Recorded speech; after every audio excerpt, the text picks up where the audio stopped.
I'm not a big consumer of the news, but I had somebody send me a link to an article from NBC. I've included that link below. That really it upset me. It saddened me that there are millions of LGBTQ Americans who are suffering from religious trauma. A term that I'd never heard before, but that has become so prevalent that even the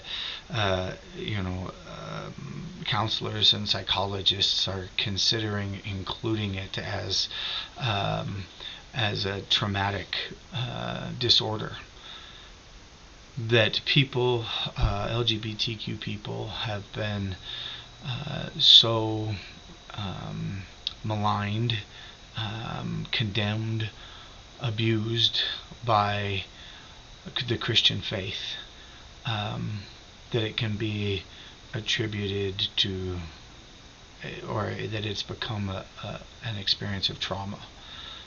Now, the article in question includes all kinds of political things about laws and all of that kind of stuff, which I'm not going to address.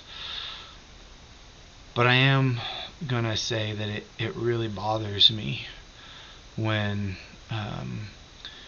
our faith loses touch with the living values that Jesus taught us. It bothers me when people are so traumatized by our theology that they can't even function as adults. I encourage you to go read this article. It's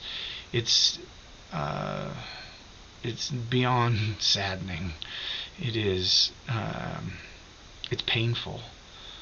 And to me, this isn't about politics. I know that politics play a role in it, but it doesn't need to be in the church. It's not about politics. It's about people. It's about people who've been hurt and people that God loves and that we need to love.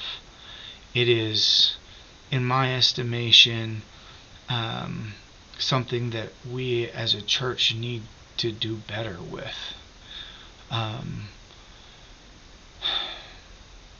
I know that for a lot of Christians, there's a certain amount of discomfort with pride flags and pronouns and some of those kinds of things, and there are assumptions about liberal agendas and wokeness and all of the rest of the buzzwords that are out there. But at the end of the day, it's not about any of those things. It's about people. And if we as Christians are called to love our neighbors and to even love our enemies, is our comfort more important than their health? Is our comfort more important than their wholeness?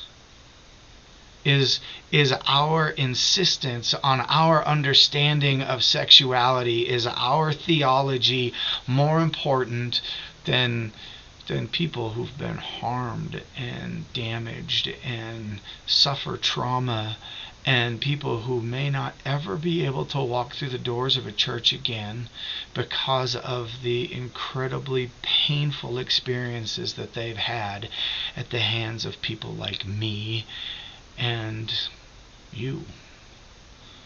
Do we have the courage to be uncomfortable? When we talk about courageous love, are we courageous enough to embrace a little bit of discomfort for the people that we are called to love by Jesus? That, to me, is the question. Politics be damned. I don't care.